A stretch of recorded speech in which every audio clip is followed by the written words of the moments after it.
위에 비길 것이 없구나.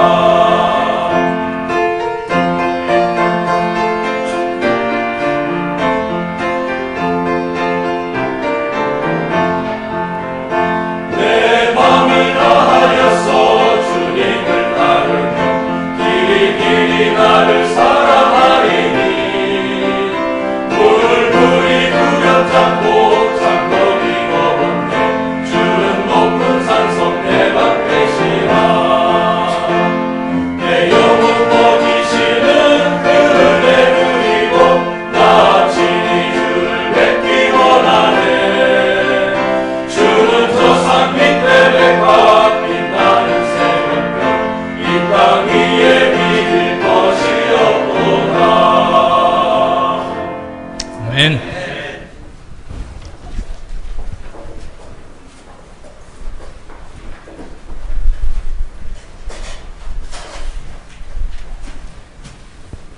예, 우리 귀한 형제님들, 학생님, 우리 참 귀한 찬양, 아주 많은 분들이 좋아하고 감명받는 찬송이죠. 예, 감사드립니다. 보게 되었습니다. 우리 저희 교회에서도 이렇게 조금이지만 우리 신학교를 위해서 이렇게 지원하고 있습니다. 근데 그보다 더 좋은 게 기도라고 믿습니다. 그래서 우리 저희 교회에서도 여러분의 우리 신학교에서 정기적으로 기도하고 있습니다. 감사합니다.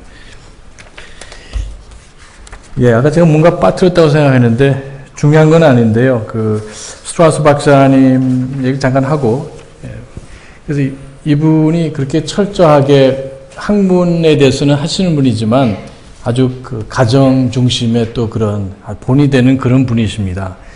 그래서 이 5시까지, 금요일 5시까지 이제 마감인데, 그거를 이제 면제하는 방법이 있어요. 그거를 어떻게, 아무리 해도 내가 보니까 5시까지는 하기 힘들다 그러면 그거를 봐주는 방법이 있는데, 미국 사람들이 좀 현실적입니다. 이분이 왜 그런 방법을 구하느냐면, 그분의 그 자녀들이 14입니다. 아마, 거의, 한국에, 제가 그때 보니까 15, 16명이 아마 최고 같은데, 한국에. 근데 이분 14. 제가 쓸 때 11명이 있었어요. 그래서 그 유아실에, 너스리에 가면은 거기 그 집 아이만 3명 있습니다. 그러니까 3살 미만짜리 애들 이렇게. 아주 그 다복한 그런 가정이신데, 이분이 교회 가려면은 보통 준비를 하는 게 아닙니다. 그러니까 차 2대로 움직여요. 하나는 그 폭스바겐 미니밴, 이렇게 하나 하고, 그 다음에 승용차. 그러니까 그 2대 몇 명하고, 13분이 가는 거죠. 그렇죠. 그다음 집에 갔는데 진짜 신발이 이렇게 널려 있는데 어떻게 누가 누구 건지 모르겠어요.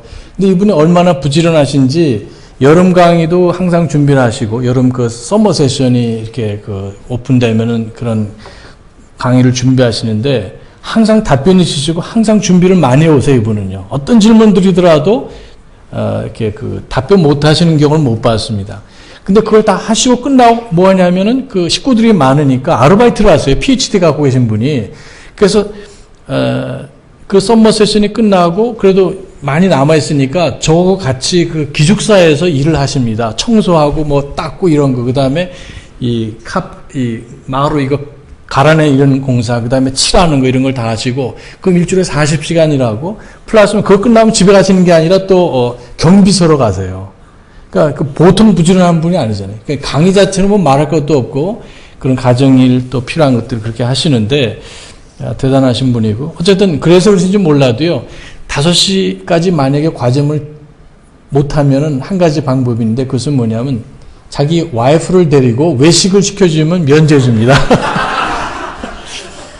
근데 외식을 했다는 걸 증명이 없잖아요.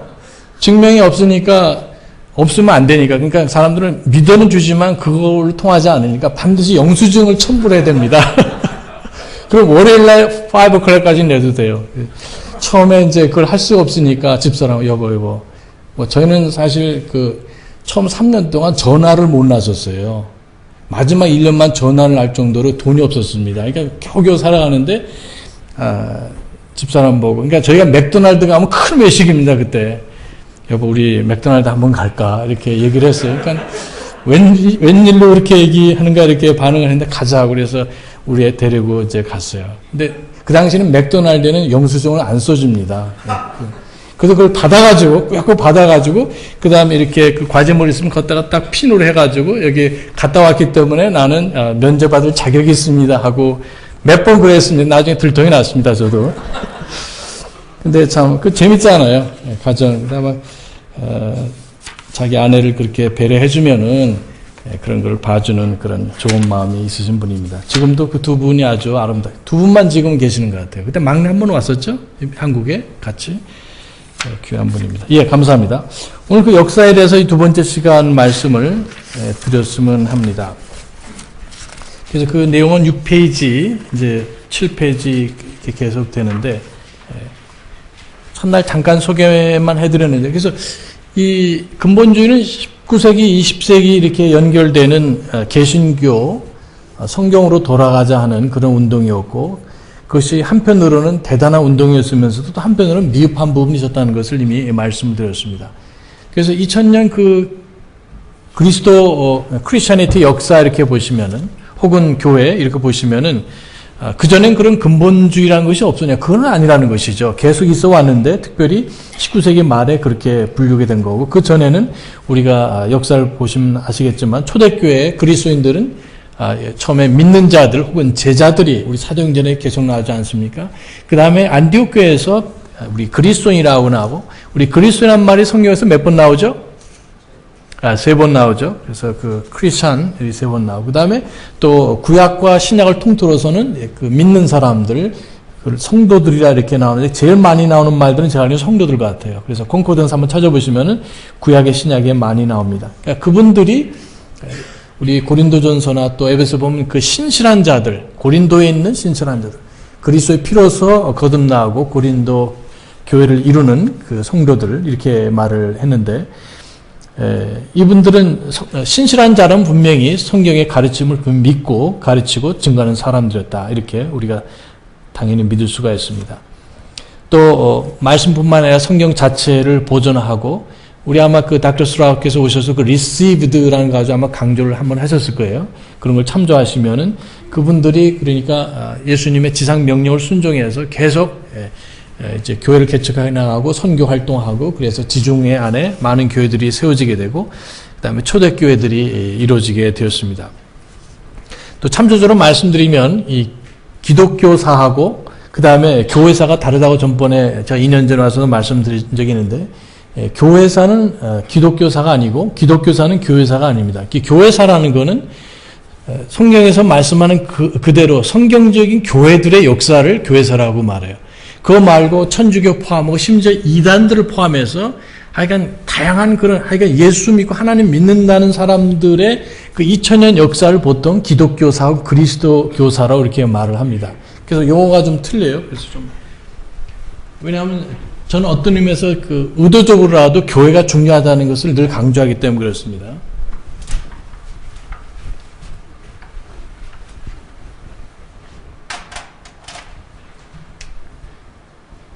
교회사라는 건 church history라고 보통 말하죠. 그래서 이것이 뭐냐면 성경적인 교회들의 역사, 당연한 거죠. 문학 그러면 문학의 역사, 뭐 경제사 그러면 경제의 역사 이러듯이 교회사 그러면 뭐예요? 교회들의 역사죠.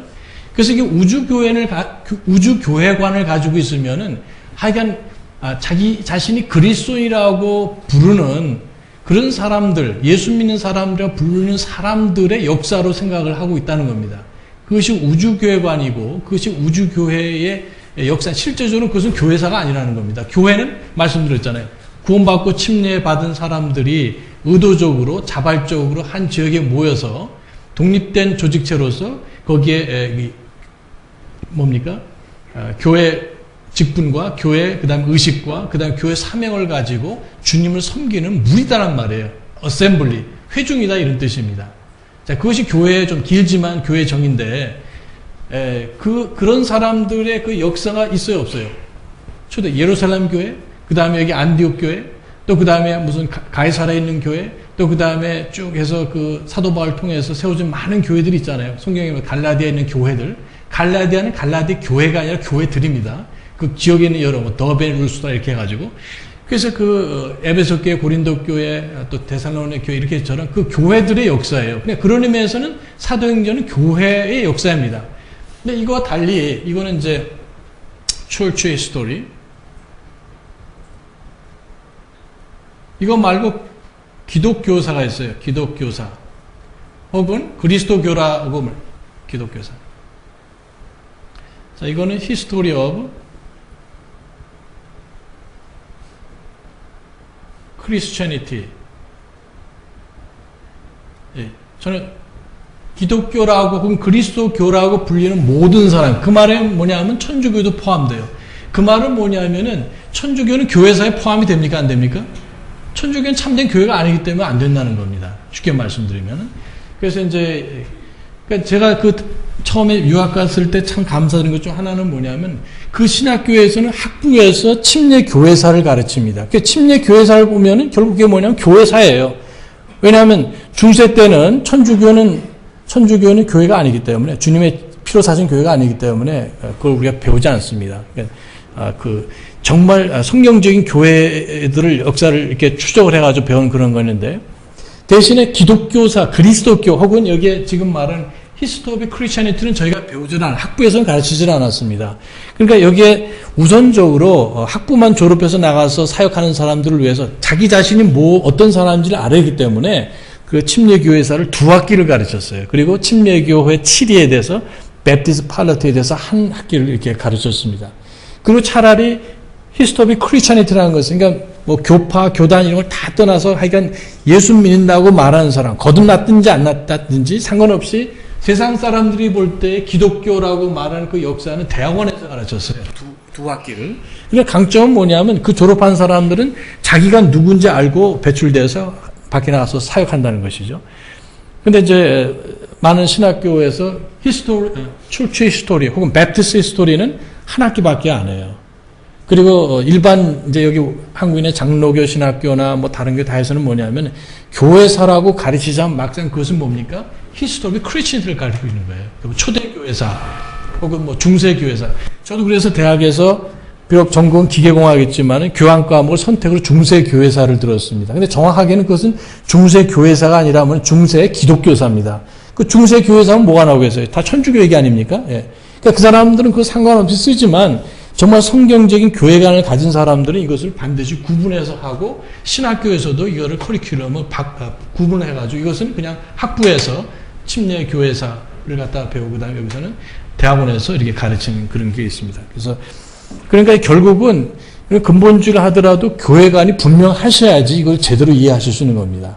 그래서 참조로 이렇게 말씀을 드리는데 여기 보니까 중세교회 제가 이렇게 말씀을 드렸는데 거기서 중세교회에서 흔히 말하는 건 당연히 천주교를 얘기를 하겠죠. 그러나 저는 그것을 빼고 비록 다른 이름으로 여기는 찬반론이 교회 그 침례교회사 자체도 사관이 여러 가지가 있어요. 근데 다른 얘기지만 이제 저희가 믿는 거는 뭐 1640년이다 뭐 이때 시작됐다든지 뭐 다른 그런 걸 믿지 않고 그다음에 석세션 시어리라는 것들이 있어요. 그 교회가 다 추적이 가능하다. 어떤 교회는 되지만 그렇지 않는 교회들도 많이 있고 그래서 퀸십 시어리라는 말이 있습니다. 사관으로서 spiritual kinship theory 혹은 이게 그 사관이 있는데 그 사관이 이제 저 개인적으로 믿는 거고 그것이 뭐냐면 결국 피 흘린 발자취도 마찬가지입니다. 어떤 사람 피 흘린 발자취가 succession theory라고 하는데 그렇지 않고 그것이 spiritual kinship theory라고 말해서 그런 사관으로 한 건데 그런 사관에 의하면 이게 몬타니스트, 폴리시안, 헬리시안, 와일든스 이 사람들이 침례교 선조라고 말하고 물론 우리가 똑같지는 않습니다. 조심하셔야 돼요. 그럼에도 불구하고 그 시대에 성경이 카피가 그렇게 많지 않았음에도 불구하고 그들의 그 믿음을 보면은 대단한 믿음이었고 우리가 존경하고 또 침례교 선조라고 말할 수 있습니다. 다른 사관을 가지신 분들은 그걸 굉장히 비판을 많이 해요. 우리도 어느 정도는 동의하지만 그 현실적으로 볼 때 저희는 이제 그렇게 저는 개인적으로 그렇게 믿습니다. 아마 대부분 여기 계신 분들 그렇게 믿으실 거라고 생각하고요. 그다음 월든시스 그 역사를 보면 이 사람들도 지금 우리가 믿는 다수 사본을 썼어요. 월든시스들이 어떤 성을 썼는가 그걸 추적해 보면 그런 자료도 나와 있습니다. 자, 이때 그렇기 때문에 교회사에서 보통 기독교회사에서 말할 때 이 중세사는 지금 대부분의 개신교 역사에서 보면은 이 두 가지가 혼합이 돼 가지고 중세교회에서 하면 기본적으로 천주교사를 이렇게 말하는데 저희는 그렇게 보지 않는다고 말씀드렸어요. 비록 그 사람들이 소수였었고 핍박을 받았지만 그 사람들이야말로 이 교회사의 주인공들이고 천주교 사람들은 기독교사는 차원에서 이렇게 설명이 될 수 있고 자 그렇게 말할 때 일반 기독교사에서는 여기 말씀드린 몬타니스트 폴리시안 소위 말하는 재침례 성도들 이 사람들을 뭐라 불렀냐면은 에반젤리컬이라고 불렀어요. 여기서요. 지금 20세기 들어와서 1950년대에 나온 혹은 지금 우리가 부르는 에반젤리컬하고 다른 의미입니다. 그렇죠? 중세 시대 때는 여기에 복음을 믿고 거듭난 참된 그리스도인들 무리를 에반젤리컬이라고 부르고 캐톨릭은 캐톨릭으로 불렀어요. 그래서 그 전문 용어를 참조하셔야 됩니다. 아니면 이게 뒤죽박죽이 되기 때문에. 왜냐하면 20세기에서는 또 다른 의미가 됩니다. 자, 근세교회에 들어와서는 이제 종교개혁 이후죠. 개혁주의자들을 또 천주교에 그 반해서 그렇게 복음주의자라고 또 이렇게 불렀다. 그러니까 중세하고 근세를 우리가 보게 되면은 천주교가 아닌 성경적인 믿음을 가진 사람들, 뭐 침례교든 장로교든 이걸 폭넓게 말할 때 펀더멘트라고 부르지 않고 그냥 에반젤리컬이라고 이렇게 불렀어요. 복음주의자다.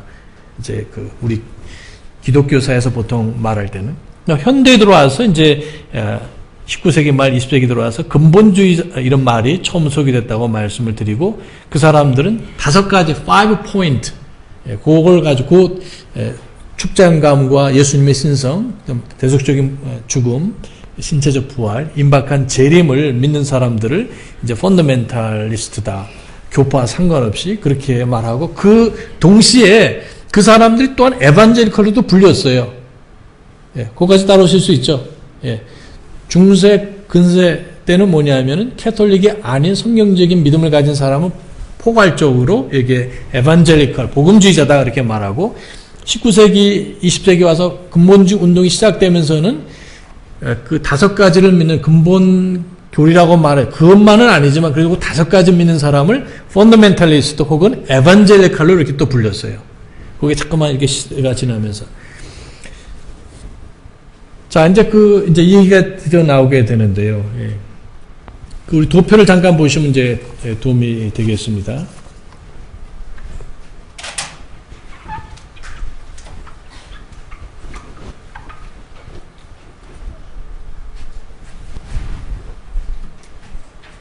그래서 이쪽에 이교도들이 있었다. 히드니즘, 이교도. 그리고 여기에 천주교가 이렇게 여기 점으로 표현되어 있지만 로만 쪽에 있고 그 다음에 이제 이 개신교에서 서서히 뭐가 나옵니까? 이 개신교에서 프로테스탄트에서 원래 모든 이렇게 개신교가 나왔죠. 이 사람들이요. 프로테스탄트 개신교. 그리고 이제 여기서 한 부분이 이제 자유주의 그런 영향을 받아서 이렇게 나오게 됐어요. 이것이 이제 처음 불리고 침례교는 여기라고 그랬죠. 베프티스트, 비블리컬 베프티스트, 성경적인 침례교 사람들은 천주교 상관이 없어요. 전혀 없습니다. 그렇죠? 그러나 이 프로테스트 사람들은 칭의 교리라든지 구원론에 대해서는 분명히 나왔지만 다른 잘못된 누룩들을 많이 가지고 나왔고 이 프로테스탄트 사람들의 우리하고 차이점은 구원론은 똑같아요. 성경적인 그 장로교라면은 거기에 세례를 비록 줘도 구원은 누구 피로 받는다고 그래요? 예수님 피로. 구원은 어떻게 받습니까? 하나님의 은혜로 받는다. 예수님의 죽으심과 부활을 믿어서 구원 받는다. 이건 뭐 교파와 상관없으니까. 그러나 이제 여기에 근본적으로 이 사람들하고 다른 점은 뭐냐? 프로테스탄트하고 우리하고 차이점은 뭐냐면은 여기에 관한 것이 이제 교회론이에요, 실은. 대부분이 교회론이다. 왜냐하면 계속 우리가 배우셨지만, 예를 들면은, 여기에 4페이지에 우리는 침례교회다 이렇게 말하지 않습니까? 베프티스트란 말을 써놨는데, 성경 유일의 권위, 요것을 제외하고 나머지 2, 3, 4, 5, 6, 7, 8번 모두가 뭐냐면은, 교회론이에요, 신학적으로 말하면. 교회의 독립성을, 이거 무슨 론입니까? 신학에서 교회론이에요. 성도의 제사장직도 뭡니까? 이것도 교회론입니다. 교회 두식도 교회론, 개인의 신앙 자유도 이건 약간 아니지만 그 다음에 6번이면 교회원 자격이 뭐냐? 그것도 역시 교회론이고 그 다음에 7번에 그 미스프린트 교회 두직분도 교회론이고 성경적인 분리도 뭐냐? 교회론이에요. 그러니까 이분들하고 우리하고 다른 점 두드러지게 나타나는 건 뭐라고 말씀했어요? 예, 교회에 관한 것이다. 무엇이 참된 교회이고 교회에 무엇이 있는가? 교회가 어떻게 시작되고 교회 할 일은 무엇인가? 예, 이제 이런 것들이라는 걸 보게 됩니다. 자, 이제 이런 분류가 있지만 이제 이런 관점하고요. 이제 우리가 생각하는 그 다음 근본주의와 관련돼 가지고 이런 면에서 볼 때 로마 천주교는 이렇게 아예 띄워놓고 여기 이제 개신교를 이렇게 볼 때요.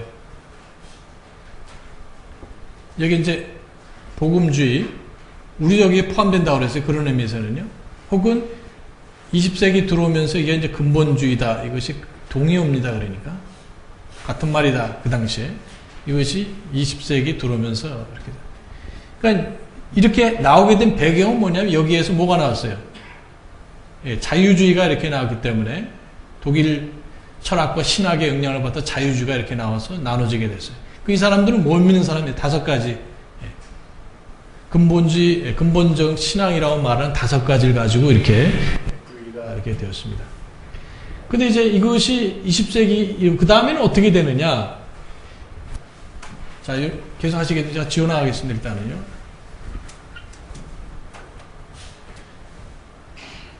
그 다음 1930년대에 가면은 여기에 리버럴 있고, 그 다음에 펀더멘탈 혹은 이것이 에반젤리칼이라고 말씀드렸습니다. 근본주의 혹은 복음주의. 그리고 이것은 교파와 상관없다. 이렇게 말씀. 이 안에서, 아까 뉴 오소닥스가 이렇게 태어났습니다. 신정통주의. 이쪽에 있는 사람들이 이렇게 나오게 됐어요.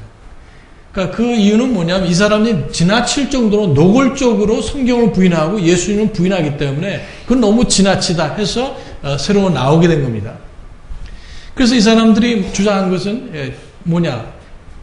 빌립보서 2장 3절부터 10절까지 나오는 예수님의 마음을 품어야 된다. 그래도 성경에 좋은 말씀이 얼마든지 있지 않느냐. 예를 들면 산상수훈 같은 말씀이 얼마나 좋아요. 산상수훈 말씀 어디죠? 마태복음 5장부터 7절까지만. 그걸 믿지 않은 사람들도 아주 좋아하는 말씀들이죠. 마음이 가난한 자는 복이 있나니부터 시작을 해서 대접을 받고자 하는 자 대접을 주라. 율법은 이렇게 했지만 나는 이렇게 말한다. 이런 말씀들이 너희는 아무것도 염려하지 말고 너희는 이렇게 기도하라. 이런 말씀들이 나오기 때문에 믿지 않은 사람도 감명을 받게 되는 그런 말씀이에요. 그러니까 그런 말씀을 귀히 여기고 그런 말씀들을 살려고 노력해야 된다. 그걸 믿지 않은 사람도 말할 수 있고 또 교수들도 얘기할 수 있고 또 유명한 그런 여러 가르침을 주신 분들이 말씀할 수가 있어요. 그래서 저도 고등학교 때 중학교도 소위 말하는 미션스쿨 나오고 고등학교도 미션스쿨 나왔습니다. 근데 미션스쿨 3년 동안에 복음을 들은 적은 딱 2번 있어요. 그럼 그 교목 선생님이 뭘 말씀하시냐면 성경에 좋은 말씀. 그러니까 산상수훈 가지고 3년 동안 얼마든지 좋은 말씀할 수 있는 겁니다. 이런 훌륭한 사람들아. 마태복음 25장 말씀하시면서 그 열처녀의 비유 말할 때 너희들은 고3 때 가서 그냥 공부하지 마. 1학년 때 열심히 준비를 해가지고 준비를 해서 성공하는 사람이더라. 얼마나 좋습니까? 그러죠? 예. 2번. 근데 제가 나중에 한 거지만 우리 그 교목 선생 정말 훌륭하신 분입니다. 훌륭하신 분인데 그분은 결국 이 뉴 오소닥스 그런 신학을 가지신 분이에요. 그래서 칼발트 얘기를 너무너무 많이 하셨어요. 그때는 모르고 분명히 내가 난 모르지만은 좀 뭔가 잘못됐다. 성경이 저건 아닌데. 물론 나중에 해서 그걸 알게 됐지만 이제 그런 분들이 예를 들면 이제 뉴 오소닥스 아주 대단한 그런 분이죠. 그래서 예수님의 마음을 배우라고 얘기를 하고 이 사람들이 결국 그 배경은 실존주의, 유실론적 실존주의. 실존주의 2가지가 있는데 사람의 실존을 해결하기 위해서 2가지 방법이 있다. 하나는 하나님 없이 해결, 무신론적 실존이 있고 그 다음에 여기에 유실론적 실존주가 있습니다. 그래서 그 키에르케고하고 그 다음에 여기에 칼바트가 해당되죠. 사람들은 칼바트는 그래서 성경의 3분의 1이 하나님, 3분의 1 정도만 하나님 말씀이라고 믿었어요. 우리 그 개혁성경 이렇게 보면 빨간 글자로 된 거 있죠. 예수님이 직접 하신 말씀은 그 하나님 말씀이지만 나머지 제자들이 쓴 얘기라든지 사도 바울이 쓴 거는 믿을 수가 없다. 그냥 좋은 교훈으로만 받아들여라. 그거 가지고 알가발가 하지 말고 그것만 우리가 알고 지켜도 얼마든지 지킬 수 있다. 그런 얘기는 안 합니다. 실제적으로. 그러나 사실 그것이 그분의 신학이고 그러니까 실존주의에서는 중요한 것이 그때 말씀드린 것처럼 주체성이라고 말씀드렸어요. 주관성, 객관적인 말씀. 여호와께서 가라사대 수없이 반복되는 말씀, 그것을 명제적인 진리다 이렇게 propositional truth라고 말하는데 그거 아무리 우리가 듣고 믿어도 소용이 없다는 거예요. 굉장히 사악한 말이죠. 그렇죠? 하나님은 구약이 얼마나 반복이 됩니까? 심지어 신약에 와서 예수께서 가라사대, 그거 중요하지 않은 겁니다. 그게 기록이 돼서도 그 말씀이 내 실존에 해결이 되고 주관적으로 체험이 돼야지 그때야 비로소 그것이 진리가 된다는 겁니다. 그래서 주관성 혹은 주체성이 진리다. Subjectivity is the truth. 이렇게 그 사람들이 주장한 아주 중요한 진리입니다. 그것만 이해하시면 여러분이 실존주의 혹은 이 신정통파 신학을 이해할 수가 있습니다. 그것은 어디서 시작됐냐면 뉴저지에 있는 프린스턴 신학교에서 그것이 시작이 됐어요. 그래서 그런 움직임이 일어나게 돼가지고 1930년대 그 전까지는 그것이 이 펀더멘탈한 그런 입장이 있었습니다. 거기에 하쥐라든지 찰스 하쥐가 있고 그 아들 A.A. 하쥐라는 사람이 있어요. 거기 프린스턴 대학교 안에 있는 신학교에 가면은 그 치플 안에 그 유명한 교수들이 이분 다 펀더멘탈 에반젤리칼인 사람들이에요. 그분들이 뭐 18세기에 다 신학자들이지만 19세기에 넘어와서 초창기에 그래도 이 프린스턴 신학교가 펀더멘탈 그룹이었습니다만은 그러나 그런 독일 철학에 영향받고 또 그것을 거부하면서 뉴 오르소닥스 신학이 생기면서 칼발트 신학이 자리를 잡고 거기에 있던 원래 근본적인 혹은 복음주의적인 그런 교수들이 나오게 됐어요. 그분들 대표적인 분이 닥터 메이천이라는 분이죠. 그래서 그분이 지금도 고전처럼 이렇게 소개되는데 그리스도의 처녀 탄생에 대해서 아주 고전적인 책을 쓰신 분입니다. 동정녀 탄생이죠. 그래서 결국 같이 일을 하다가 교단에서 신학교에서 하다가 말씀드렸죠. 표대결 하면은 그 사람들이 이미 주도권을 잡았기 때문에 밀려나게 됐습니다. 그래서 나와서 그 필라델피아에 있는 그 웨스트민스터 신학교를 세웠고 그것이 이제 장로교에서는 아주 최고 보류요 또 가장 보수적인 신학교입니다. 그런 의미에서 그 당시 웨스트민스터 신학교는 펀더멘털 세미나리에 있었어요. 이때까지만 하더라도 여기서 이제 나온 닥터 메이천과 그 여러 교수님들이 그러나 닥터 메이천은 여전히 아주 담배를 잘 피우셨던 그런 교수였습니다. 사실 그 자체는 뭐 구원과 상관없는 거지만 이제 그렇다는 얘기고요. 그래서 닥터 메이천이 그걸 세우고 또 한국에서도 거기서 공부를 하신 분들이 많이 박경영 목사님이라든지 그 후에 홍정길 목사님 거기서 많은 훌륭한 분들 많이 배출되셨어요. 그러니까 거기 있는 분들은 아주 보수적인 분이지만 우리가 보기엔 여전히 복음주의고 그 당시에는 그래도 그분들이 펀더멘털 분이었습니다. 왜냐하면 같이 있었기 때문에 이렇게 여기가 이제 프린스턴 신학이 이렇게 나와서 한경진 목사님도 여기서 40년대입니다. 그때 졸업을 하셨죠. 또 프린스턴 학교에서 옛날에 누가 공부하셨죠? 우리 초대 대통령 누구시죠? 갑자기 생각나요. 이승만 박사도 거기서 공부하시고요. 조지 워싱턴 나오시고 하버드에서 공부하시고 대단한 공부 많이 하신 분이죠. 어쨌든 이제 이렇게 됐어요. 그래서 그때 이제 세 그룹이 이렇게 됐습니다. 그러니까 장로교도 이렇게 되고 침례교 이렇게 되는데 여기서 이제 1950년이 가게 되면 이 안에서 이제 또 분리가 일어나게 됐어요. 너무 고리타분하고 답답하고 진화론 배격하고 반지성주의 또 대화를 이 사람들이 아무리 그렇더라도 대화를 해야 된다는 입장을 하고 성경적인 분리를 거부하는 그런 사람들이 생겨났습니다. 그 사람이 1940년대 닥터 오켄카라는 분이고 그 닥터 오켄카가 풀러 세미나를 세우신 분이에요. 그러면서 이분들이 같이 세우신 분들이 뭐라고 표방을 했냐면 우리는 새로운 복음주의다. 다 그때까지는 근본주의하고 복음주의하고 같은 의미였었어요. 그러나 1950년대 와가지고 이것이 이렇게 나눠지게 돼요. 우리는 뉴 에반젤리칼이다. 그래서 지성을 얘기하고 그 다음에 대화, 그 다음에 타협, 그 다음에 침투 작전을 해서 변화시키고 또 그 다음에 여기에 사회복음, 사회적인 의식, 이 사람들이 개인 구령, 이런 개인 변화에 대해서 강조를 하니까 그것이 아니라 우리는 사회적인 어떤 그 복음에 대해서 관심을 가져야 된다. 그래서 이제 이것이 1950년대에 일어난 일이고 40년대 후반부터 시작을 해서 그리고 이것을 아주 큰 무브먼트로 참 발전돼도 도와주신 분이 잘 아시는 닥터 빌리 그레함입니다. 그래서 이분이 그런 일을 많이 하시고 처음에는 같이 이렇게 움직였지만 지금 똑같이 저와 여러분 같이 앉아 계신데요. 저희가 똑같은 입장이었지만 이분이 유명해지시고 많은 분들이 많은 교회에서 요구되기 때문에 점점 타협을 하고 자기가 오라고 하는 데는 아무 데나 가겠다 하는 그런 입장. 그래서 그런 입장으로 그분이 하셨어요. 그러니까 초청을 받을 때 조심을 하셔야 되죠, 물론요. 우리가 개인적으로 누구에게나 어느 곳에서 복음을 전해야 되지만 그러나 누가 초청하냐에 따라서 비록 초청을 받아서도 가서 돌아서서 말씀을 하셨으면 됩니다. 자, 빌리 그레 말고 빌리 썬데이라는 분이 계세요. 빌리 썬데이는 물론 우리 침례교 사람이 아닙니다. 이분은 그걸 분명히 했던 분이에요. 그래서 초청을 받아서 갔지만 돌아서 당신 거듭나라고 외치신 분이고 거듭나게 한 사람입니다. 그런 면에서 그분은 타협을 거부하신 분이다.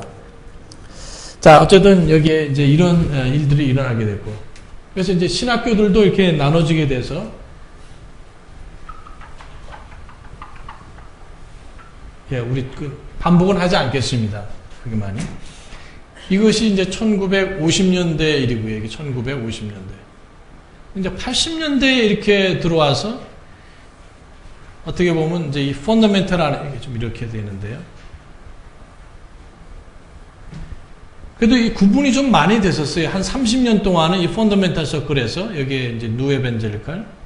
근데 이 안에 이제 또 분리가 또 일어나게 돼요. 그것이 뭐냐면은 이제 뉴 펀더멘탈리, 이게 많이 이게 알려진 단어는 아니지만 뉴 펀더멘탈 리스트라는 것이 이제 나오고, 이것은 뭐냐면은 결국 이 사람들이 잘했다는 겁니다. 그래서 이쪽으로 넘어가기 시작하는데 여기에 적극적으로 하신 분이 누구냐면은 이제 제리 파렐 목사님이시죠. 지금 얼마 전에 돌아가셨죠.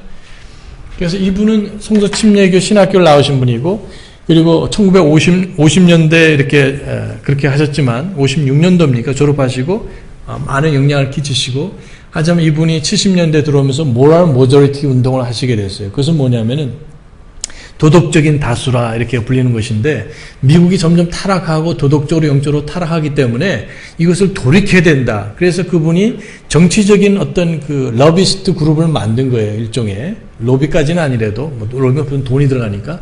그래서 이 영적인 도덕적인 타락을 회복시키기 위해서 도덕적 다수 운동을 모럴 모저리티를 이렇게 하셨는데, 그리고 또 80년대 아주 그것이 굉장히 최고조에 달했어요. 그래서 그때 누굽니까? 그때 80년대 대통령이 누구였어요? 미국이요? 레이건 대통령이 되면서 그 백업을 많이 해주셨죠. 그래서 정치적인 영향을 역시 많이 이렇게 줬다고 볼 수가 있습니다. 문제는 뭐냐면 그것이 정말 최소한 거듭난 사람들끼리 넓게 잡아도, 아니면 가장 좋은 것은 정말 펀더멘털 사람들이 이렇게 해서 그렇게 해야 되는데, 그게 아니라 더 나가서 그 사람이 캐톨릭이든 그 사람이 모르몬이든 그 사람이 통일교 사람이 상관하지 않고 미국의 어떤 영적인 도덕적인 타락을 회복시키기 위한 거라면 everybody welcome 이렇게 하셨어요. 그래서 성서 친교에 있는 많은 목사님들이 여기 그런 운동을 하면서 돈이 많이 들어오게 되는 미국입니다. 그래서 한국도 막 방문하고 그러는데 그것도 모르고, 근데 돈이 어디서 왔냐면 통일교에서 온 돈들입니다. 통일교에서. 그러니까 미국 사람 우리도 잘 모르시는데, 그런 돈들이 이렇게 돌아다니면서, 이렇게 하고, 또 그분이 PTL이라고 그래서, 이제 Praise the Lord Club, 그래서 지미 베이커라고 보통 말하죠. 이 오순절 계통의 유명한 TV 에반젤리스트인데, 이런 이제 타락하게 되는. 그러니까 그 당시 보면은 정보가 너무 교류가 안 되니까 여기는 성서 침례교 목사님들이 예를 들면 그 PTL 클럽에 얼마나 경건한지 모르는 하는데, 실제적으로 가장 부패하고 도덕적으로 타락한 클럽이 바로 그런 거였었어요. 이제 그래 모르니까 이제 어쩔 수 없다 그러는데, 어쨌든 이제 그런 일들이 있었는데, 그 제르팔 목사님께서 주도하신 것이 모럴 머저리티, 그러니까 그런 일을 위해서 누구든 하축박죽, 뒤죽박죽 이렇게 해서 그런 성경적 분리를 무시하고 그런 일을 하셨어요. 그러니까 많은 분들이 우리가 예를 들면 동성애에 반대된다, 그 다음에 우리 담배를 퇴치해야 된다, 낙태에 반대된다. 여러분 그거 다 지지하십니까?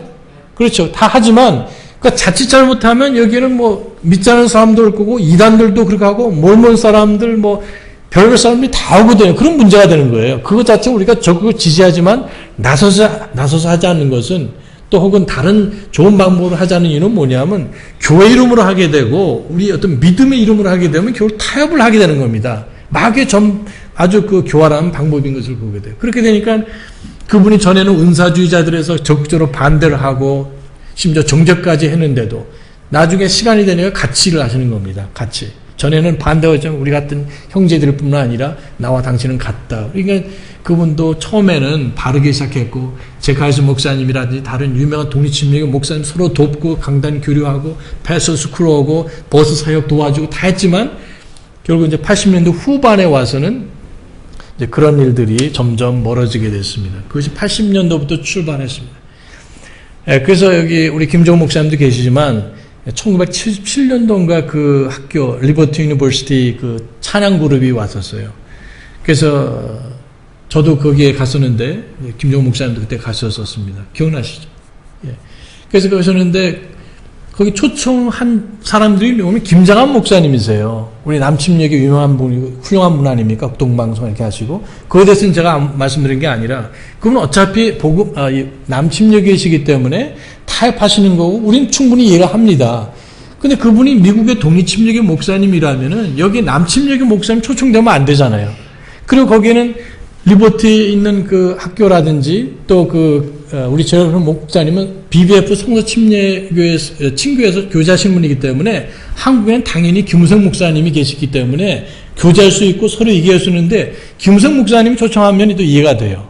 근데 남침례교 목사님이 이렇게 하셔서 이제 오셨다는 것 자체가 그분이 벌써 그런 길을 가고 또 그 음악자에서도 뭐냐 완전히 비트가 강하게 들어가고 그런 세속적인 음악으로 하는 거를 처음엔 잘 몰라요. 좀 이상하다 이렇게 했었는데 나중에 그 일을 저도 물론 알게 되었습니다. 그래서 이분이 그 당시 미국에서 두 번째로 큰 교회를 했었고 또 정치적으로는 그 다음에 이 타임즈에도 여러 번 표지물로도 나오신 분이에요.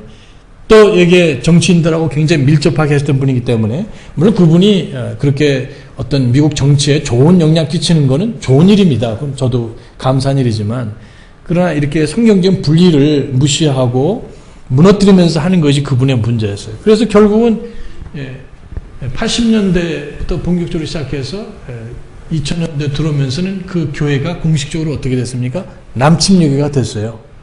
그리고 그 학교도 전에는 근본주의 학교라고 얘기했지만 공식적으로 복음주의 학교, 대학이 되고 말았습니다. 그래서 이것이 이제 보편적으로 보면은 근본주의 그 역사라고 말할 수 있고, 그러니까 요거는 뭐 세부적으로 하는 분들이 있고 안 하시는 분들이 있지만 미국에서는 이걸 구분을 분명히 좀 합니다. 그거는 타협된 혹은 슈도, 거짓, 사이비 근본주의란 말을 많이 했었어요. 특별히 밥존스 계통이라든지 보수를 하시는 분들은 제리 펄 목사님과 그런 운동을 사이비 혹은 슈도란 말이 영어로 그 가짜란 말입니다. 슈도 펀더멘털리스트, 슈도 펀더멘털리즘 이렇게 이름을 불렀어요. 결국은 이제 오늘날에 와서는 이분들이 여기 아예 합쳐졌기 때문에 이제 어차피 이거는 다시 이렇게 유지를 하고 있는데 여전히 문제는 뭐냐면 이쪽에 있는 분들은 항상 이쪽으로 가려고 하는 움직임이 있어요. 그래서 결과적으로 지금 이 시간에도 적지 않은 근본주의 독립침례교회들이 소위 이쪽 그 누에벤젤칼로 가고 있습니다. 근데 아까 그 첫 걸음이 뭐라고 말씀드렸습니까? 뭐라고 그랬어요? 스탠다드가 무너지면 그래서 벌써 제가 미국에 처음 81년도 갔을 때 그때도 벌써 BBC 신학교 우리 그 성서침례 친교의 대표적인 신학교에서 음악이 벌써 변했었어요. 벌써 그때부터 이제 그런 것들이 왜 그냥 시간 지나면서 변하고 결국 BBF도 나눠졌습니다. 3분의 1은 나가서 이제 하틀랜드 베프티스 바이블 칼리지가 되고 BBC 그 신학교는 또 그대로 3분의 2만 남게 되고 지금은 이제 그런 거와 내가 뭐 BBC 나왔으니까 내가 무슨 말하다 내가 하이젠드스나 그게 아니라 봐서 현재 좀 우리가 존중하고 반드시 우리가 실천해야 되는 그런 믿음과 이런 것을 행하는 학교가 어디냐 그걸 보고 보내는 겁니다. 그렇잖아요? 내가 그 학교 나왔으니까 뭐 그 학교 보내면은 그 아이가 어떻게 되겠어요? 그래서 이제 그런 믿음을 가지신 분들이 그러니까 첫날 말씀드린 것처럼 어떤 인간관계도 중요하고 또 여기에 돈도 중요하고 다 중요하지만은 이제 미국 사람들은 비교적 좀 원칙주의자들입니다. 그래서 이제 그런 목사님들이 그래도 많으신 것을 감사드립니다. 근데 이제 여기에 우리 7페이지 그 중간쯤에 있는 그림이 이렇게 되는데요. 맨 위에는 30년대는 이 근본주의하고 정통주의하고 별 차이가 없어요. 아니, 차이가 이게 구분이 많이 되지만 50년대 와서는 이게 좀 더 네 가지로 이렇게 되고 90년대 와서는 이게 구분이 좀 어렵게 됐습니다. 좀 차이를 좀 아시는지 모르겠어요. 이 원들이 좀 떨어져 있잖아요. 여기서는요. 근데 여기 와서는 굉장히 가까이 있어가지고 이걸 구분하는 게 참 어렵습니다. 정신 차리지 않으면은 누가 누군지 뭐가 뭔지 모르는. 그리고 결국 내가 아무리 근본주의 목회자다, 교회다 할지라도 거기 말씀드린 운동들이 나오죠. 은사운동, Vineyard, Promise Keeper, ECT는 Evangelical and Catholic Together라는 그런 운동입니다. 각종 에큐메니컬 운동, 사랑과 평화, 이 종교 운동이죠. 트레스 디아스, 열린 예배, 무슨 구도자 중심 이런 사역을 하게 되면 그건 분명하게 아까는 제가 두 가지만 말씀드렸지만 이런데 자꾸만 치우치게 되면은 근본주의 교회들이 목사님들이 어떻게 되느냐 이쪽으로 가는 거를 또 목격하게 됐다. 이쪽 가게 되면 이쪽 가는 건 또 시간 문제예요.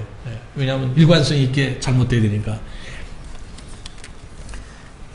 일전에 제가 어떤 그 교회 주보를 봤는데 프라미스 키퍼가 너무 정말 좋은 거다. 이 남자의 아버지의 어떤 권위를 세워야 되고 그 남자의 그 위치를 회복해야 된다. 너무나 좋은 거 아니에요.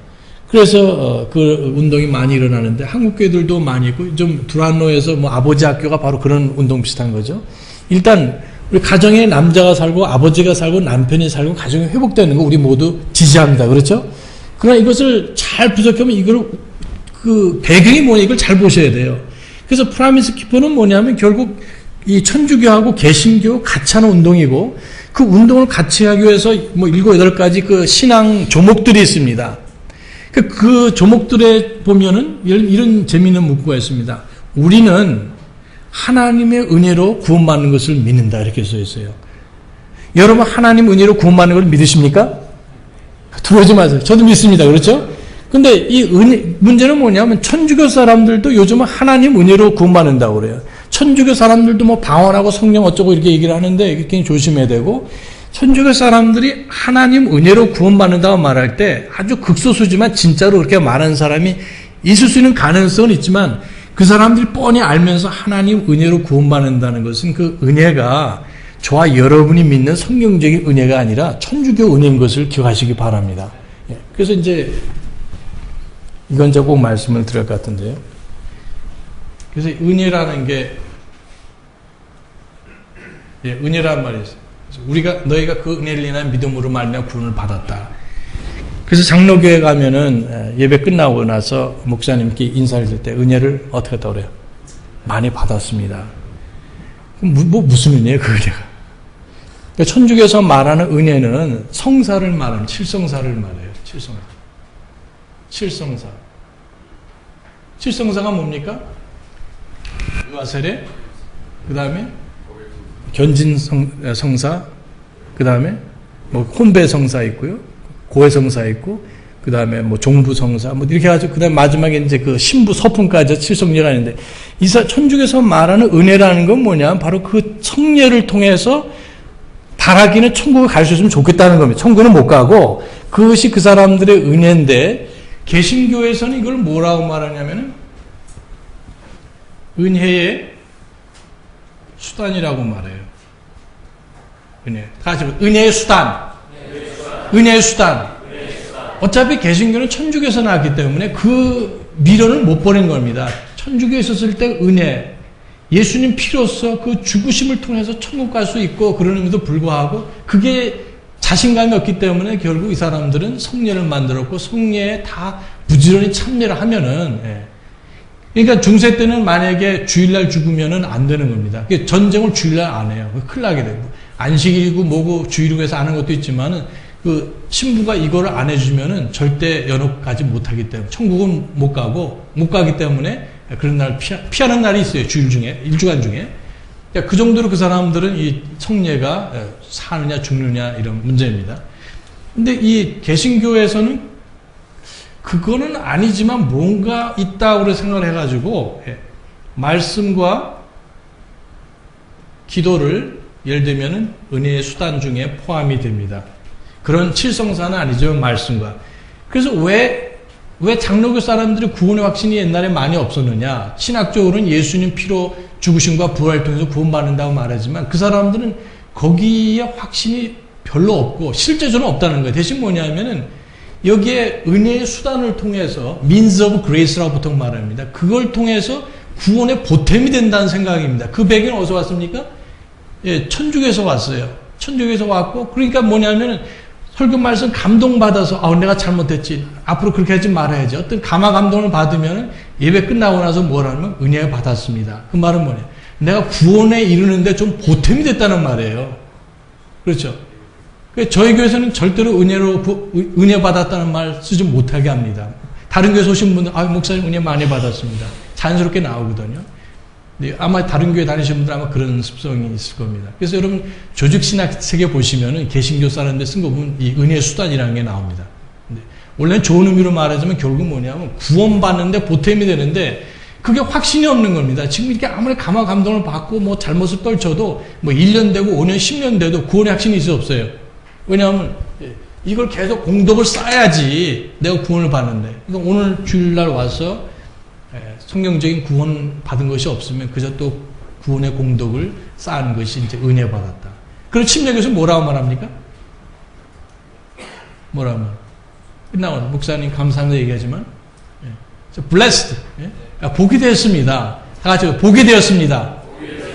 목사님 말씀이 여기가 복이 되었습니다. 이게 이제 뭐 다른 표현이 있지만은 성경적인 어떤 그 아멘과 더불어서 말씀드릴 수 있는 건데 이 사람들은 장로교 사람들은 은혜 형제님이 구원 받으셨으면은 은혜 받았다는 말 할 필요가 없죠. 그러나 이 사람들은 여기에 있기 때문에 말씀을 많이 들어서 이렇게 봐. 물론 이제 이 은혜라는 것은 구원과 관련되는 정말 하나님의 favor, 은총, 또 하나님의 선하신 사랑이죠. 그리고 구원받은 사람들에게 은혜스럽게 하는 말은 또 아주 중요한 말입니다. 은혜스럽게. 다시 한번 은혜스럽게. 자, 우리 근본주의 사람들이 실수하고 잘못하는 것 중에 하나가 바로 이제 은혜스럽게. 아무리 옳아도 그것이 진실이라도 은혜스럽게 해야 돼요. 그렇죠? 또 한 가지는 지혜롭게 해야 됩니다. 근데 사람들이 예를 들면 간증을 한다고 그러는데 막 그 개인적인 얘기를 지나칠 정도로 하면 그게 덕이 안 되고 은혜가 안 돼요. 그러니까 아마 여러분 무슨 말씀인지 알 겁니다. 내가 어떤 그 형제가 젊은 사람이 하는데 오늘 제가 낮 예배를 빠지고 등산을 가는데 거기서 예쁜 여자를 만났습니다. 하나님께서 나를 복 주신 것 같습니다. 그럼 이게 은혜가 돼야 안 돼요? 이게 안 되잖아요. 예를 들면. 그 자기는 솔직하게 얘기한 거지만 그러니까 우리 그 펀더멘탈 사람들이 우리 목사님들도 마찬가지. 너무 강하게 믿다 보니까 나 아니면 다 틀렸다. 근데 내가 옳겠지만 다른 분을 존중하면서 이렇게 되는데 가끔 보면 너무 확신이 강해가지고 나같이 믿지 않으면 모두 뭐 마귀의 뭐다 이렇게 되면은 이게 덕이 안 되고 은혜가 안 되고 지혜롭지 못할 때가 많이 있습니다. 그래서 이 우리의 취약점이 은혜스럽게 해야 되는데 또 이 지혜롭게 덕스럽게 해야 되는데 못하는 거 많이 개발해야 됩니다. 가만히 보면 저도 막 확신이 너무 강해가지고 막 그냥 상처 주는 말을 많이 했던 것 같아요. 그래서 조심을 많이 이렇게 하고 있습니다. 무슨 얘기를 하다 여기까지 왔는지 모르지만 여기에 그냥 맞아요. 프라미스 키퍼. 그래서 그걸 속아 넘어간다는 거. 우리는 은혜로 구원받는다는 걸 천주교 사람 믿는다는 게 우리는 예수님 피로 여기에 전적인 십자가의 은혜로 구원받는다 그러는데 그 사람은 뭡니까? 나는 칠성사로 구원받는다는 말이에요. 그러니까 우리와 같은 믿음이니까 아닙니까? 아닙니다. 그러니까 어수룩한 순진한 사람들은 그걸 따라서 이 사람들도 우리 그리스도는 아닙니까? 왜냐면 이 사람 신앙고백 보니까 프라미스 키퍼 그 강령에 들어가 보세요. 거기 분명히 있습니다. 우리는 은혜로 구원받는다. 은혜가 전혀 다른 정의다.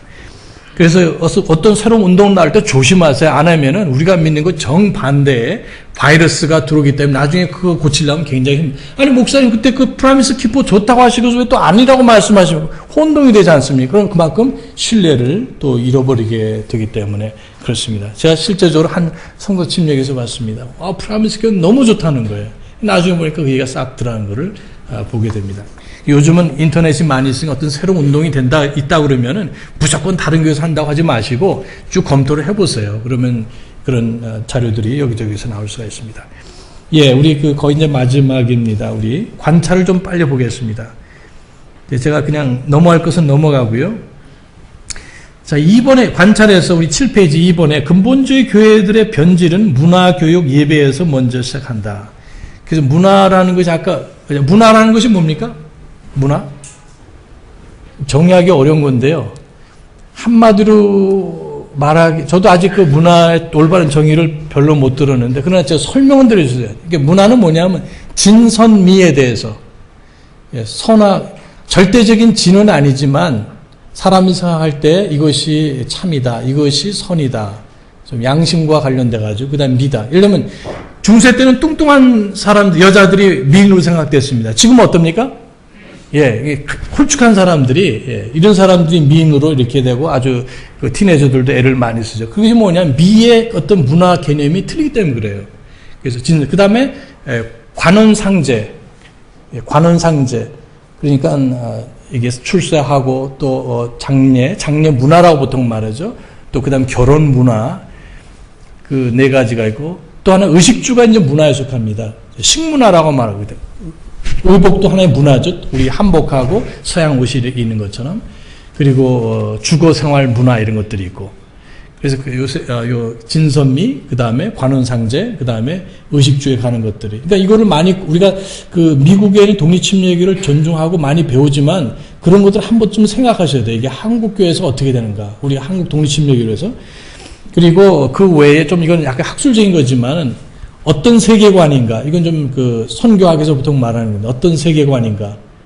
직선 선교관, 삼각형 세계관, 빙빙 도는 물레방아 세계관 이런 것들이 있고 어떻게 그 다음에 이해하는가 이런 것이 있어요. 그것도 문화의 아주 중요한 요소고 또 그 다음에 어떻게 표현하는가 이런 것도 있고요.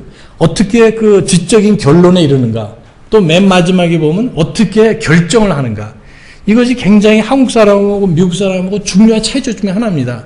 그러니까 미국 사람들은 예스냐 노냐를 그러니까 맞고 틀린가 너 예스 할래 노 할래 이걸 물어봐요. 복음을 설명하고 너 믿을래 안 믿을래 단도직입 좀 물어봅니다. 그럼 응답해 안 해요. 안 하겠다면 안 하지만 한다면 진짜로 하는 겁니다. 이 사람들은 마음이 단순해요. 굉장히 생각보다는. 근데 한국 사람들은 뭐냐면 결정 방식, 디시전 메이킹이 뭐냐면 되시는 대로 안 한다는 겁니다. 미국 사람은 그 맞건 틀리든 간에 나는 하긴 내가 판단해서 하면 지금 당장 이 자리에서 한다는 것이 서양 문화하고 그 다음에 동양 한국 사람들은 뭐냐면 맞더라도 난 안 한다는 겁니다. 예, 그게 있어요. 끈질긴 게 있어요. 그리고 그 결정을 할 때 몇 번의 그러니까 어떤 전기점이 있습니다. 그러니까 미국 사람은 어떤 할 때 그냥 바로 가서 예스냐는 하지만 한국 사람들은 한 번 결정하고 두 번 결정하고 이렇게 하면서 이렇게 하는 경향이 많아요. 선교사님들이 실패하는 경우가 많이 있습니다. 이걸 몰라가지고 당신 믿을래? 이럴 때 믿겠습니다. 사실 그 사람은 아무런 결정 안 하는 경우가 많이 있습니다. 이건 선교학에서도 많이 나오는 얘기가 크로스 컬처럴 커뮤니케이션에서도 지적되는 우리 한국 사람뿐만 아니라 동양의 나라들이 대부분 좀 이렇습니다. 그러니까 어떤 사람은 어떤 큰 충격을 받고 내가 예수 믿어야겠다 이렇게 마음을 가졌어요.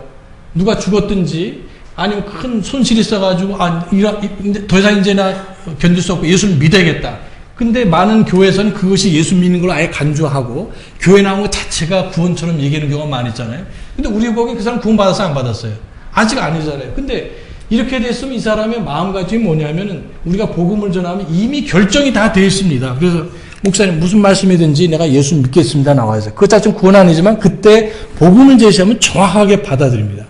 제가 여기 오기 전에 우리 교회 한 그 자매님 남편이 돌아가셨다고 말씀드렸죠. 근데 그 부모님이 교회 오셨어요. 근데 그 아들이 예수 믿지 않고 돌아가시는데 뭐 마음이 너무너무 어려운 상황이었습니다. 근데 결론적으로 말씀드려서 이미 마음의 결정을 다 하고 오셨어요. 주일날. 자기 그 손녀가 하나 있는데 내가 뭐라 하든 네가 원하는 걸 다 하겠다 하고 주일 아침 새벽 3시에 마음의 결정을 다 하셨습니다. 그것 자체는 구원입니까 아닙니까?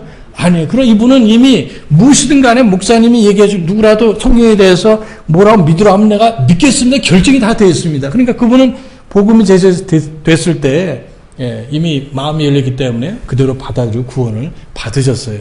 어쨌든 이런 것이 이제 문화라고 말씀드린데요. 그러니까 이 교회도 이 문화가 먼저 바뀌게 되면은 이게 전체적으로 바뀌게 되고 따라서 무슨 말이냐 문화를 잘 붙드셔야 돼요. 교회 음악에 대해서 대표적인 그 드레스 코드 이런 것들을 잘 지키지 않으면은 그런 것을 잘 지키려고 노력하면은 그런 마음 토양에서는 그 근본주의 믿음 자체도 근본적 믿음 자체도 오래 보존될 수가 있습니다. 근데 그런 것이 안 되면은 벌써 사람들이 마음이 해이져가지고 뭐 근본주의는 복음을 상관 안 하고 아니 우리만 좋게 되면 좋겠습니다 해서 사람들이 심지어 성도들조차도 집사님들조차도 쉽게 변화돼서 변화되는 걸 보게 됩니다. 그 다음에요. 4번에는 성도 침례교들도 이미 많이 변해가 있고 남침례로 된 교회들도 있다. 역사적으로는 우리 사실 그 독립침례교 무브먼트를 시작한 분이 흔히 말하기를 닥터 노리스라고 이렇게 말을 하죠. 프랭크 노리스. 근데 그분이 남침례교에 있었지만 독립침례교를 나오셨어요. 그리고 나중에 디트로이트에 있는 템플 침례교회, 거기에 이제 빅박사 교회까지만 그 두 교회를 동시에 목회를 하셨습니다. 그래서 한 달에 한두 번씩 비행기 타고 와서 설교를 하셨어요. 그러니까 그 당시 미국에서 제일 큰 교회를 하셨죠. 닥터 노리스라는 분이 이 텍사스 포트워스에. 그러나 그분이 물론 오래전에 돌아가시고 그 교회가 수년 전에 다시 남침례로 돌아왔습니다. 그러니까 80년 전에 그 교회가 남침례교에 타협하는 교회라고 해서 나왔지만 그 교회가 다시 돌아갔어요. 5번에 참조하시고요. 7번에 성서침례교 혹은 독립침례교들이 남침례교들처럼 되어갈 때 복음이 희석되게 됩니다. 눈치를 봐야 되고 구원 받지도 않았는데 구원 받은 사람 간주한다든지 이런 일이 되게 되고, 그리고 젊은 사람들이 요즘 영어 다 잘하죠. 또 대학 교육이 보편화되기 때문에 그냥 뭐 대충대충 해다가는 안 되는 세상입니다. 뭐 통역도 제대로 못하면 다 요즘은 다 알아요. 저희 교회만 해도 마찬가지고 요즘 한국도 마찬가지고. 그러니까 젊은 애들이 오히려 목사님은 이렇게 그냥 옛날 방식대로 성서침례교 방식대로 그러니까 좀 타협하면서 하더라도 젊은 사람들은 책들도 있고 인터넷에 다 보고 우리 원래 독립침례 이런 모습인데 왜 이렇게 교회가 될까 하고 그 교회를 떠나는 일도 지금 생기고 있어요. 많이 그런 경우가 있어요. 많이 봤어요. 안타까운 일입니다. 결과적으로 성서침례 신학교들은 문을 닫게 되고 닫은 데도 닫았어요. 그러니까 신학교 학생들도 모자라고. 그래서 감사한 것은 이제 한국의 실정에서는 독립침례교 새로 이런 킹제임스 강조하고 성경적 분리 강조하는 이 교회들이 정말 열심으로, 그러니까 이런 모습들이 30-40년 전에 성서침례교들의 모습이었습니다. 정말 부끄러워하지 아니하고 두려워하지 아니하고 복음 전하고 열심으로 해서, 그래서 하나님께서 젊은 사람들을 많이 보내주셨어요. 그 사람들이 신학교도 가고 또 일꾼으로 배출되고 교회들을 이렇게 세워갔는데 지금은 그런 일들이 신학교 학생들을 모집할 수가 없습니다. 2000에는 신학교 대학원도 안 되고 33명이 문교부 인가받은 학교지만은 15명 밖에 안 오고 그 중에 3명은 또 다른 교파에서 온 사람이고, 그 다음에 거기 학부 과정은 이미 벌써 끝나고 말았습니다. 그러니까 성서침례교에 나오는 그런 교육이 안 이루어지게 되고, 또 거기서 뭔가 배워서도 가서 목사님 설교 비판하고 목사님 말씀 듣지 않습니다. 그럼 누가 그 학교 보내겠어요? 이런 잘못된 모습들이 된다. 8번에 그 담임 목사님께서 교리만이 아니라 윤리 문화적인 면을 강조하지 않으면은 시간이 지나면서 자동적으로 엔트로피 법칙이라는 것이 있는데 연력합 법칙이죠. 에너지가 점점 붕괴된다는 그런 좀 어려운 말이지만은 가만히 있으면 타협하게 되고 가만히 있으면 개방적인 교회가 됩니다. 그래서 성도님들과 우리 집사님들과 목사님께서 강력하게 그걸 부르시지 않으면은 어느새 바꿔지는지 모릅니다. 그래서 우리 근본적인 교리뿐만 아니라 또 생활면에서 또 사역면에서 아까 소개된 대로 이 책이 참 좋은 것 같아요. 다른 책들 좋은 책들이 많았지만 독립침례교의 그 사역의 방법으로서 많이 관심이 있으시다면 관심이 있으시겠지만 여기에 도움이 되는 재료들이 많이 있고 참 좋은 결과들을 파악하실 수 있고 적용할 수 있으리라고 생각합니다. 어쨌든 오늘 여기까지 이렇게 말씀드리는데 내일은 제가 그 독립침례교, 성서침례교 차이점이 뭔지, 그리고 남침례교와 근본주의에 대해서 우리 그 파워포인트로 좀 설명을 좀 드리겠습니다. 내일 2시간을 기대하시고 오늘 이렇게 늦었지만 여러분 끝까지 인내하시면서 또 들어주신 것에 다시 한번 감사드립니다. 저와 여러분에게 또 유익이 되고 우리 하나님께 영광이 되시기를 바랍니다. 우리 다 같이 기도하시고 마치겠습니다. 하나님 아버지, 오늘 이렇게 늦은 시간까지 참 피곤도 하시고 먼 거리시지만 오신 귀한 주님의 종들과 성도님께 감사드립니다. 하나님께서 이 부족한 사람이 전한 내용이지만 여기에 도움이 될 수 있는 것들 또 잘 적용하셔서 참 주님 기뻐하시는 하나님께 영광 돌리고 또 이런 영혼을 구하는 주님의 귀한 교회 사역으로 세워져 가시도록 축복해 주시옵소서. 가는 길을 도와주시기 바라올 때 우리 주 예수님의 이름으로 기도했사옵나이다. 아멘. 예, 감사합니다. 이것으로 마치겠습니다. 내일 뵙겠습니다.